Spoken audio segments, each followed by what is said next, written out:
Mimi nianze japo kwa ufupi. Kwa mtu ambaye haifahamu Kabanga, ni kitu gani ambacho kinaweza kikamsababishia akaweza kuifahamu Kabanga vizuri zaidi?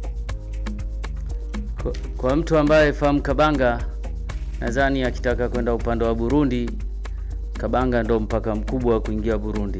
Kwa hiyo unapoingia Burundi ujue umeshafika Kabanga. Ndio. Na kuna mambo yapi ambayo tunaweza tukasema kwamba haya yanaiwakilisha ama yanaipa nafasi Kabanga kuweza kufahamika zaidi kama Kabanga licha ya kuzungumzia mpaka? Kabanga ni mji wa kibiashara na ni mji ambao ni chanzo kikubwa cha mapato kwa halmashauri ya wilaya Ngara. Kiufupi ni lango kuu la bidhaa zinazotoka Burundi, hasa parachichi, na sasa hivi watu wa Kabanga vijana wengi wamepanda parachichi na wao washaanza kuvuna. Kwa hiyo ni sehemu ya kibiashara, na wakulima wakubwa wapo Kabanga pia. Ndio, kwenye swala zima la umezungumzia swala zima la parachichi na vijana walivyopata mwamko wa kuweza kulima swala zima la zao la parachichi.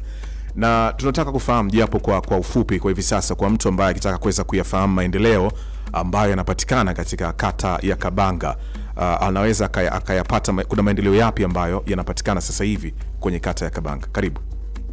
Tangu niingie mwaka 2020 Kabanga tulipata mradi mkubwa wa maji ambao sasa hivi umeifanya kata ya Kabanga hasa vijiji vitatu kupata maji: kijiji cha Mrukukumbo, kijiji cha Kabanga chenyewe pamoja na kijiji cha Ngunduzi.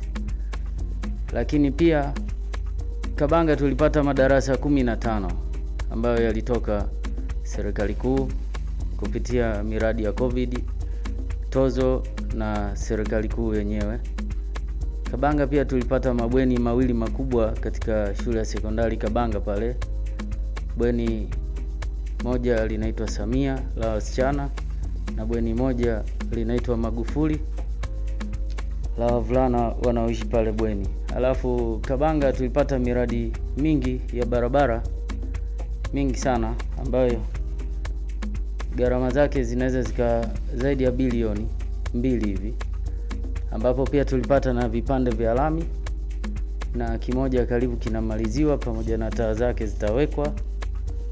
Kabanga pia tulikuwa na soko la kimkakati ambalo lilikuwa chini ya Wizara ya Kilimo. Soko hili limeshapata pesa na linaendelea na ujenzi sasa hivi, na mkandarasi ana mkataba tarehe 30 mwezi wa 6 anapaswa likabidhi. Kwa maana hiyo lilikuwa soko kubwa ambalo serikali za halmashauri au sisi wananchi tungeambiwa tuchange kulijenga tungeshindwa, lakini Wizara ya Kilimo yenyewe imelisimamia, imetoa pesa na hivi tunavyoongea linaendelea kujengwa. Kabanga pia kuna miradi ambayo itakuja, ndio ambayo tayari tushaiombea pesa kwa ajili ya kusambaza maji katika vijiji vitatu vilivyobaki: kijiji cha Nyabisindu, kijiji cha Jululigwa na kijiji cha Ibuga, ambapo mradi huu usanifu umekamilika na hatua inayofuata ni manunuzi na kumpata mkandarasi. Kwa hiyo kuna maeneo ambayo sasa hivi, kwa mfano umezungumzia kuna miradi ya maji ambayo inakuja, lakini pia kuna mradi wa soko ambao unakwenda kukamilika. Hali ilikuwaje mwanzoni wakati haya mambo hayajaanza kufanyika, hasa katika upatikanaji wa huduma safi ya maji? Kabanga wakati naomba kura mimi, mojawapo changamoto ambazo niliziona, kwanza kulikuwa na changamoto za utawala bora. Wananchi walikuwa wakinyanyaswa pale na baadhi ya watendaji. Kwa hiyo niliona fursa ya kuomba kura kwa kutumia hiyo, nikisema kwamba mkinipa nafasi basi utawala bora utarudi na hamna mwananchi atanyanyaswa hapa. Alafu Kabanga tulikuwa na changamoto ya maji. Niliomba kwamba mkinipa ridhaa tahakikisha Kabanga tunapata mradi mwingine wa maji ili kuongeza nguvu, maana idadi ya watu ishakuwa kubwa, mradi ukawa umezidiwa. Okay. Kabanga kulikuwa na uhaba wa madarasa hayo ya sekondari na vitu vingine. Umeona? Sasa hivi vitu ambavyo nimebakisha labda madarasa ya shule za msingi ndio tatizo kubwa lilobaki Kabanga. na maji kwenye hivyo vijiji na umeme kwenye vitongoji vilivyobaki. Mimi nataka tuzungumzie swala zima ambapo kipengele gani ama eneo gani ambalo unaliona serikali, wadau wakijitokeza wakati ya nguvu inaweza kusaidia kuinyanyua Kabanga kama Kabanga ikaweza kufahamika vizuri zaidi. Mimi kikubwa ninachotamani wananchi wao na uhuru. Ulinzi uongezwe, wananchi wao na uhuru wafanye biashara. Ndio maana mheshimiwa mbunge anatamani Kabanga ifanye kazi masaa 24. Ndio. Japokuwa upande wa Burundi naona kutakuwa na tatizo, maana wenzetu wale bado wana wasiwasi na masuala ya kutembea usiku. Umeona? Lakini kama wao nao wakaongeza ulinzi na ikaruhusiwa kutembea masaa 24 kama wanavyotembea Rusumo, nadhani Kabanga mji utakuwa.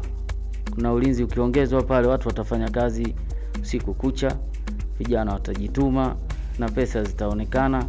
Lakini sasa hivi ikifika saa 1, saa 2, maduka Kabanga yanawahi kufunga kuliko hata Rulenge. Rulenge wanachelewa. Lakini Kabanga tunawahi kufunga kwa sababu usalama pale bado haujawa mzuri sana, watu wana wasiwasi, maana tuko karibu sana na Burundi. Kwa hiyo ni kuna mambo mawili hapa. Endapo usalama ukaimarishwa, tuseme kwamba kwa sasa usalama upo, si kwamba usalama hakuna. Usalama upo, lakini bado watu, tuseme wale wananchi wenyewe wana wasiwasi nao, ukiwasoma kisa wana hofu fulani hivi. Sasa hiyo hofu tunaitoaje, Diwani Hafidh? Hofu hiyo serikali lazima vyombo vya ulinzi viongeze usalama na watoe ashua kwa wananchi kwamba waendelee kumove, wafanye biashara na wao wakiwa wako macho, wanaendelea kulinda. Maana tusipolinda wale wananchi watarudi kwenye hofu tena na kufunga tu maduka. Halafu na kingine, ndio jinsi ilivyo Kabanga pia tofauti na Rulenge. Maana Kabanga hapa mjini watu wengi hawakai pale center. Nini ambacho ungeweza kuambia wananchi wa kata ya Kabanga, lakini pia sisi hapa kama Radio Kwizera FM Jukwaa la Matumaini tunatarajia tarehe 31 kuwa wageni wako. Karibu. Asante. Mimi niwaambie tu wananchi wangu wa Kabanga watoe hofu kuhusu mimi niko kwa ajili yao. Mimi niliacha ajira yangu ya serikali kwa ajili ya kuja kuwatetea wananchi. Kwa hiyo nishajitoa mimi kwa ajili yao. Yaani na waamini kwamba bado niko nao na sitowaacha. Kwa maana hiyo kazi yangu mimi inaonekana kwa vitendo, sio kwa maneno. Na niwahakikishie tu wananchi kwamba siko kwa ajili ya kutafuta kitu, niko kwa ajili ya kutetea watu. Hilo ndo la kwangu kubwa. Shukrani sana. Na mwaliko wetu sisi tarehe 31 tutakuwa kwako hapo kwenye kata ya Kabanga.